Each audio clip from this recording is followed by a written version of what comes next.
नमस्कार, मैं नगर कुमार सिंह फिर से स्वागत करते हैं अपने यूट्यूब चैनल मिस्टर दिवाकर पर। पिछली वीडियो में हम लोग पढ़ चुके हैं करण कारक का कुछ नियम पढ़ चुके हैं, सपवर्गीय तृतीया और कर्णीय तृतीया। तो इस वीडियो में हम लोग पढ़ने वाले करण कारक और जो नियम है, ठीक है।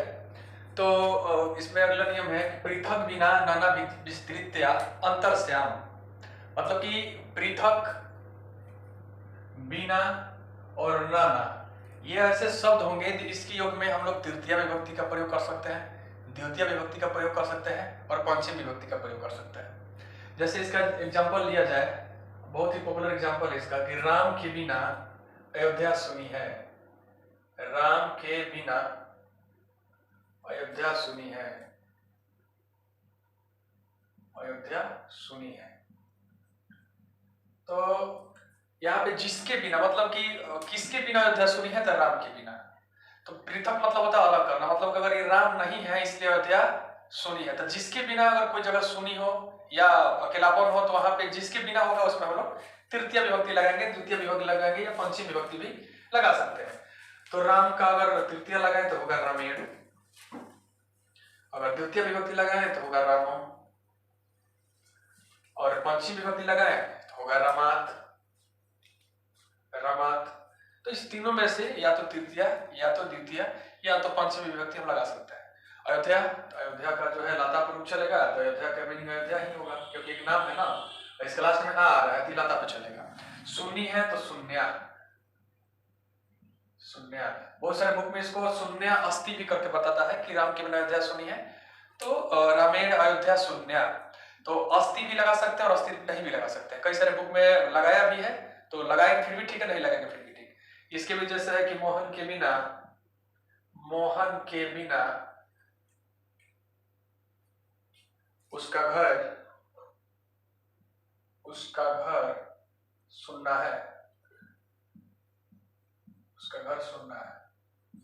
तो मोहन के बिना, तो मोहन में या तो तृतीय लगाएंगे या तो द्वितीय लगाएंगे या पंचमी लगाएंगे, तो लिखेंगे तृतीय विभक्ति में पढ़ रहे हैं तो मोहनेन। उसका घर, तो उसका का मीनिंग क्या होगा, उसका जो है स का ये पैसिव है, तो उसका क्या मीनिंग हम लोग पुल्लिंग के लगा सकते हैं तस्य, तस्य। और घर का गृहम, सुनना है तो शून्या। तो इस प्रकार जो है हम लोग इस पर अनुवाद बना सकते हैं। वीडियो के अंत में हम होमवर्क दे देंगे, कई बच्चे कमेंट कर रहे हैं कि सर इस पर होमवर्क दीजिए ट्रांसलेशन बनाने के लिए। तो वीडियो के एंड में मैं इस सारे जितना भी हम लोग कारक सूत्र पढ़ चुके हैं सबका एग्जाम्पल क्या बोलते हैं अनुवाद बनाने के लिए दिया जाएगा। तो इस प्रकार से पृथक बिना नाना विस्तृत्या अंतर्श्याम के हम लोग अनुवाद को बना सकते हैं, ठीक है। इसके बाद जो नियम है हम लोग का हेतौ तृतीया पंचमी च, हेतौ तृतीया पंचमी च, ये एक ऐसा नियम है जो हम लोग को आपादन कारक में भी पढ़ना है और करण कारक में भी पढ़ना है। इसको ध्यान से देखना है क्योंकि जो है ये एक बार पढ़ लेंगे तो दो बार हमको काम में आएगा। इसमें कई सारे एग्जाम्पल भी आते हैं जो बोर्ड में डायरेक्ट इससे क्वेश्चन भी आता है या दोनों बार बनाने के लिए आता है। तो नियम है हेतौ तृतीया पंचमी च, हेतौ तृतीया पंचमी च। इसका मतलब होता है कि हेतु, हेतु अर्थात कारण के अर्थ में तृतीय विभक्ति भी लगा सकते हैं और पंचमी विभक्ति भी लगा सकते हैं। जैसे बात किया जाए हेतु अर्थात, हेतु अर्थात कारण, तो कोई भी काम करने का रीजन होता है। जैसे अगर मैं खाना खा रहा हूं, ठीक है, तो यहाँ पे लग रहा है कि मैं कोई और कर रहा हूँ, लेकिन अगर मैं बोल रहा हूँ कि मैं विद्यालय जा रहा हूँ, तो विद्यालय जा रहा हूँ तो क्या करना, रीजन क्या हो सकता है, पढ़ने के लिए विद्यालय जा रहा हूँ। तो कोई भी काम करने का अगर रीजन हो, कारण हो, तो वहां पे हम लोग तृतीय विभक्ति लगा सकते हैं या पंचमी विभक्ति लगा सकते हैं। तो इसका परिभाषा लिख सकते हैं हेतु अर्थात कारण। हेतु तृतीया पंचमी विभक्ति में कारण जो होगा उसमें हम लोग तृतीय या पंचमी विभक्ति लगा सकते हैं। इसका मैं डिफिनेशन में लिखूंगा नहीं, आप वीडियो को पॉज करके बार बार आप जो मेरी आवाजों को सुन करके रोक रोक के लिख सकते हैं, वैसे टाइम ज्यादा लोग हो सकता है जब हम लिखेंगे इसको। तो डायरेक्ट इसका एग्जांपल देखेंगे, जैसे वह खुशी से, वह खुशी से नाचता है, वो खुशी से नाचता है। तो यहाँ पे नाचने का कारण है को व्यक्ति जो है खुश है। दूसरा एग्जांपल देखा जाए कि राम दुख से, राम दुख से चिल्लाता है, राम दुख से चिल्लाता है। तो यहाँ पे चिल्लाने का कारण क्या है कि दुखी है बेचारा, हो सकता है कि रो के चिल्ला रहा। तो ये हो गया क्रिया, चिल्लाना और नाचना क्रिया हो गया, ये हो गया सब्जेक्ट। तो इस वह को नाचने का कारण है कि खुश है, इसको राम को रोने का चिल्लाने का कारण है कि वो दुखी है। तो कारण पता चल गया। तो कारण जो होगा उसी में हम तृतीय भी लगा सकते हैं, पंचमी भी लगा सकते हैं। वैसे भी जो से है ये चिन्ह होता है या तो आपादान का या तो करण कारक का। तो करण कारक में तृतीय विभक्ति और आपादान में पंचमी विभक्ति। हम इसमें पंचमी भी लगा सकते हैं, तृतीय भी लगा सकते हैं। अब मेरे अकॉर्डिंग देखा जाए तो सबसे अगर सरल कोई नियम है तो हेतु तृतीय पंचमी चाहिए, क्योंकि इसमें डायरेक्ट बोल रहा है कि तृतीय भी लगा लो पंचमी भी लगा लो। तो वह खुशी से नचता है तो वह क्या मीनिंग लिखेंगे स। खुशी का मीनिंग होता है हर्ष, हर्ष। तो तृतीय अगर लगाएंगे हम लोग तो लिखेंगे हर्षेन, अगर पंचमी लगाएंगे तो लिखेंगे हर्षात, और नचता है तो नृत्यति, नचता है तो नृत्यति। और बहुत सारे बच्चे दोनों लगा लेंगे कि तृतीय भी लगा देंगे और पंचमी भी लगा देंगे, तो दोनों में से कोई एक प्रयोग करना है। स हर्षेण नृत्यति या स हर्षात नृत्यति। राम का मीनिंग लिखेंगे राम। दुख का, तो दुख का मीनिंग होता है कष्ट, दर्द भी रहेगा तो कष्ट और कष्ट रहेगा भी तो कष्ट, तो लिखेंगे कष्टेन, कष्टेन। अगर पंचमी लगाना चाहते हैं तो कष्टात, कष्टात। चिल्लाता है तो चिल्लाना के मीनिंग होता है क्रंद, चिल्लाना, चिल्लाना के मीनिंग होता है क्रंद, क्रंद माने चिल्लाना। तो यहाँ पे जो है राम प्रथम पुरुष एकवचन में तो हो जाएगा क्रंदति, क्रंदति माने चिल्लाता है। इस प्रकार इस पे नियम बनता है। अनुवाद जो है आप इस पे बना सकते हैं। और इसमें कहता है कि इस नियम से हट गए हैं, लेकिन लगता है कि उसमें भी यही तृतीय और पंचमी विभक्ति लगती है, लेकिन ऐसा नहीं है। वो लगेगा इसी के जैसा, लेकिन उसमें कोई विभक्ति जो है नहीं लगता है, उसमें प्रत्यय लगता है। तो उसका एग्जाम्पल हम लोग देखते हैं कि कैसे होगा, क्योंकि उसमें भी कारण रहता है। जैसे मैंने बोला भी कि वो पढ़ने के लिए विद्यालय आता है, वो पढ़ने के लिए, वो पढ़ने के लिए विद्यालय आता है, विद्यालय आता है। तो इसमें भी रीजन है। हमने कहा कि अगर किसी भी सेंटेंस में कोई कार्य करने के लिए रीजन पता हो, कारण पता हो, तो उसमें हम तृतीय विभक्ति या तो पंचमी विभक्ति लगाएंगे। तो यहां भी देख रहे हैं कि वो पढ़ने के लिए विद्यालय आता है, तो उसको विद्यालय आने का कारण मिल गया कि क्या करने आ रहा है, तो पढ़ने के लिए आ रहा है। अब पिछला वीडियो में भी था, पिछले अनुवाद में एग्जाम्पल में हम लोग देखे कि वो नाच रहा है, तो कैसे नाच रहा है, खुशी से नाच रहा है। रो रहा है तो दुख से रो रहा है, तो वहां भी कारण था, लेकिन वहां पे जो है ये क्रिया नहीं था। पढ़ना क्या है, पढ़ना एक क्रिया है, और वहां पे दुख कष्ट ये सब क्रिया नहीं है। तो कभी आपने गलती से भी नहीं सुना होगा कि क्रिया में विभक्ति लगता है। क्रिया में विभक्ति कभी नहीं लगता है, क्योंकि क्रिया जो है इसमें इसका रूप चलता है लकार, क्रिया लकार पे चलता है। इसमें हो सकता है कि अगर एग्जाम्पल के रूप में लें तो पठ है, तो पठ में हम इसका लकार चला सकते हैं, विभक्ति नहीं। विभक्ति किसमें चलता है, तो विभक्ति शब्द में चलता है।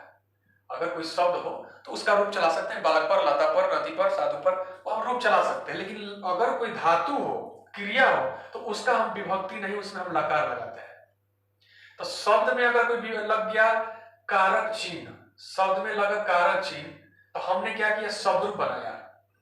लेकिन जब क्रिया में विभक्ति लग जाए, क्रिया में जब चिन्ह लग जाए पढ़ने के लिए, तो उस स्थिति में हम क्या करें। तो जब क्रिया में विभक्ति का प्रयोग होता है उस समय में हम प्रत्यय का प्रयोग करते हैं। किसका, प्रत्यय का। ठीक है। तो अगर यहाँ पे वो पढ़ने के लिए विद्यालय जाता है बनाना है हमको, तो हमको प्रत्यय का प्रयोग करना पड़ेगा। अगर शब्द होता तो या तो तृतीय लगाते, नहीं तो पंचमी लगाते। लेकिन पढ़ना कोई शब्द नहीं है, पढ़ना जो है क्रिया है, धातु है। तो धातु में हम विभक्ति नहीं लगाते हैं, धातु में प्रत्यय लगाते हैं उसको विभक्ति बनाने के लिए। तो इसको कैसे बनाएंगे, वह क्या मीनिंग स, अब पढ़ना की मीनिंग पढ़। तो पढ़ने के लिए, तो कई बच्चों को ये भी लग रहा है कि सर ये के लिए का सिंबल तो संप्रदान का होता है, संप्रदान को के लिए, तो हम चतुर्थी लगा देंगे। तो चतुर्थी तब न लगाते जब कोई शब्द होता।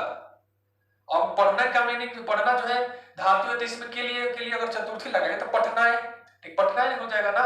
अगर हम यहाँ पे लिखे पढ़ना है, तो ये तो जो हम लोग नाय या जैसे बालकाय लिखते हैं, बालकाय लिखते हैं, तो बालकाय तो ये बालक शब्द है, तब इसका रूप चला कि बालकाय। लेकिन पढ़ना शब्द नहीं है ना, तो इसमें हम लोग पठनाएं लिखेंगे तो भी गलती होगा। तो प्रत्यय का प्रयोग करेंगे तो फाइनली बताते हैं कि प्रत्यय कौन सा लगेगा। तो पढ़ना में पठ में लगेगा तुमुन प्रत्यय, पठ प्लस तुमुन, पठ प्लस तुमुन, तो बनेगा पठितुम, पठितुम। आप लोग प्रत्यय का वीडियो जो है पढ़ सकते हैं, वीडियो है हम लोग का अपेक्षा स्टडी सेंटर चैनल पर भी, और क्लास में हम कई बार बता चुके हैं। पठ प्लस तुमुन तो पठितुम। तो पठितुम का अर्थ क्या हो गया? पढ़ने के लिए, पढ़ने के लिए। तो पढ़ने के लिए, बस ये जो पढ़ने के लिए एक नया मीनिंग बना, पठ माने पढ़ना, पठ माने पढ़ना, और तुमुन प्रत्यय लगा दिए तो पठितुम, एक नया मीनिंग बन गया पढ़ने के लिए। ठीक है, तो अब यहाँ पे पढ़ने के लिए का डायरेक्ट हम लोग मीनिंग लिखेंगे जो क्या होगा? पठितुम। ठीक है, तो अब यहाँ इसको बनाएंगे फाइनली, पठितुम, विद्यालय का विद्यालय, विद्यालय, आता है तो आगस्त्य, आता है तो आगस्त्य। वही रहता कि वो हंसने के लिए विद्यालय आता है तो हसितुम, पढ़ने के लिए तो पठितुम, दौड़ने के लिए तो धावितुम, रोने के लिए तो रोदितुम, खाने के लिए तो खादितुम। अगर क्रिया में के लिए लगा तो उसमें हम चतुर्थी विभक्ति, तृतीय विभक्ति, पंचमी विभक्ति नहीं लगाएंगे, बल्कि इसके बदले में तुमुन प्रत्यय का प्रयोग करेंगे, तब जाकर कम बात हम लोग को बन जाएगा। तो ये एग्जाम्पल काफी है इस नियम को समझने के लिए। आप इसको पंचमी में भी पढ़ सकते हैं और तृतीय में पढ़ सकते हैं, तो इसको मैं एक ही बार बताऊंगा, दो बार नहीं। नेक्स्ट नियम है इत्थम भूतलक्षणे वा उपलक्षणे तृतीया, इत्थम भूतलक्षणे वा उपलक्षणे तृतीया। ये भी नियम जो है ठीक ठाक ही है, इसको तभी एग्जाम बहुत कम पूछता है, लेकिन फिर भी सिलेबस में है हम लोग को तो पढ़ना पड़ेगा। इत्थम भूतलक्षणे वा उपलक्षणे तृतीया, इत्थम भूतलक्षणे वा उपलक्षणे तृतीया, इत्थम भूतलक्षणे वा उपलक्षणे तृतीया। तो इसे कैसे पढ़ेंगे? तो उपलक्षण का मतलब होता है चिन्ह, उपलक्षण अर्थात चिन्ह। अगर हमको किसी भी व्यक्ति को पहचानने के लिए कोई चिन्ह का प्रयोग करना पड़े, उसके वेशभूषा को देखकर के हम पहचान सकते हैं कि वो व्यक्ति जो है कैसा है, उसका कार्य क्या है, तो उस चिन्ह में हम लोग को प्रयोग करना पड़ेगा तृतीय विभक्ति, इत्थम भूतलक्षण एवं उपलक्षण तृतीया। तो उपलक्षण अर्थात चिन्ह, इसका परिभाषा हम लोग कहेंगे कि अगर किसी की पहचान बताने के लिए किसी चिन्ह का प्रयोग किया जाता है, तो जिस चिन्ह का प्रयोग किया जाएगा उसमें हम तृतीय विभक्ति का प्रयोग करेंगे। जैसे बात किया जाएगा यथा, यथा वह वस्त्र से छात्र मालूम पड़ता है, छात्र मालूम पड़ता है, वह वस्त्र से छात्र मालूम पड़ता है। मतलब यह है कि अगर उसका ड्रेस देख लिया जाए तो बता सकते हैं कि वो जो है व्यक्ति है, छात्र है। अगर कोई कपड़ा पहना हुआ है, उसको कपड़े देखकर हम लोग पहचान सकते हैं कोई हिंदू है, मुस्लिम है, या डॉक्टर है, इंजीनियर है, वकील है। तो उसको उस व्यक्ति की पहचान बताने के लिए हमने एक चिन्ह का प्रयोग किया, वो क्या है? तो वस्त्र। जैसे वो जटाओं से तपस्वी मालूम पड़ता है, जटा देखकर आदमी बोल सकता है कि वो तपस्वी है। तो कुछ चिन्ह है ना उसको पहचानने के लिए। भगवा देख करके साधु मालूम पड़ता है, कलम देख करके वो छात्र मालूम पड़ता है, ब्लैक कोट देख करके वो वकील मालूम पड़ता है ना, टोपी देख करके वो पुलिस मालूम पड़ता है। तो उसको मालूम पड़ने के लिए, उसकी पहचान बताने के लिए हमने किसी चिन्ह का प्रयोग किया। तो जिस चिन्ह का प्रयोग करेंगे उसी में तृतीय विभक्ति लगेगा। तो वह वस्त्र से छात्र मालूम पड़ता है, तो छात्र लगा कैसे, छात्र की पहचान कैसे हुई? तो वस्त्र से, तो चिन्ह यही हुआ, और इसी में हम लोगों को तृतीय विभक्ति का प्रयोग कर देना है। देखो अनुवाद बनाना बहुत ही सरल है। अगर बात की जाए इंग्लिश और संस्कृत की, तो सबसे ज्यादा इजी लगता है संस्कृत का बात, क्योंकि सब कुछ इसमें एक ही चीज होता है, बदलता है केवल विभक्ति। अगर विभक्ति पकड़ लिए बाकी सारा चीज सेम ही है। आप देख रहे होंगे कि सारे लोग चीजों में जितने भी हम लोग नियम पढ़े, सब में लगभग वह, छात्र, फल, कलम, किताब, यही सब यूज हो रहा होगा। दिक्कत ये हो रही है कि तृतीय विभक्ति में तृतीय विभक्ति लग रहा है, अगर कर्म पढ़ते तो द्वितीय लगता, अपादान पढ़ेंगे पंचमी लगेगा, संप्रदान पढ़ेंगे चतुर्थी लगेगा, बीच में परिवर्तन हो रहा है। बाकी सेम टू सेम लकार है। तो लकार क्लियर है, अगर शब्दरूप क्लियर है तो कारक सूत्र आराम से समझ में आएगा। अगर ये सबसे क्लियर नहीं है तो बिल्कुल समझ में नहीं आएगा। तो वस्त्र से छात्र मालूम पड़ता है तो वह का स्व।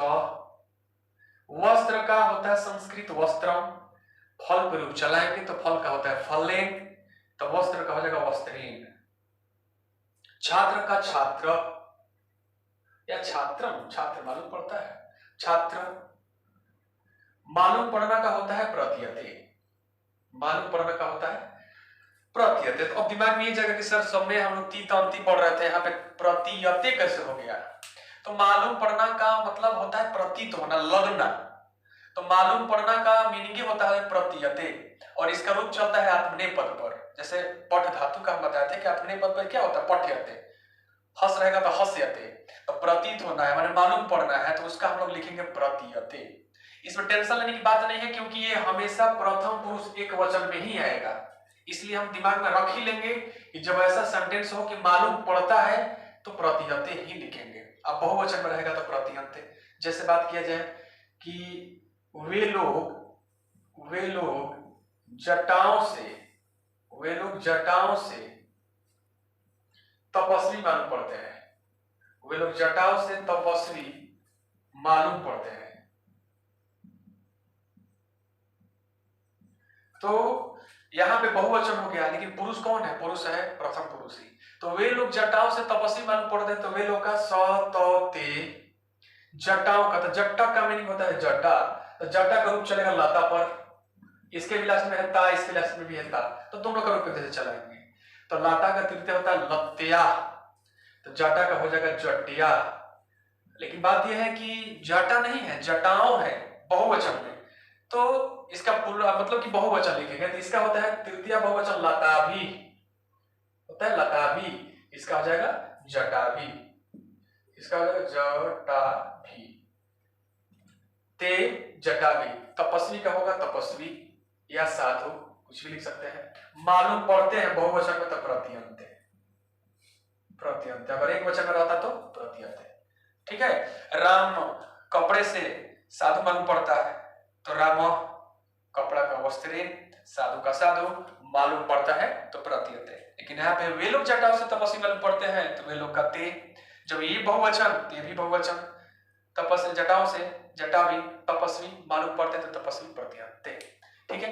बाकी जो नियम है हम लोग अगले वीडियो में पढ़ेंगे। यहाँ पे करण कारक का पूरा नियम समाप्त होता है। नेक्स्ट वीडियो में हम लोग पढ़ेंगे संप्रदान कारक।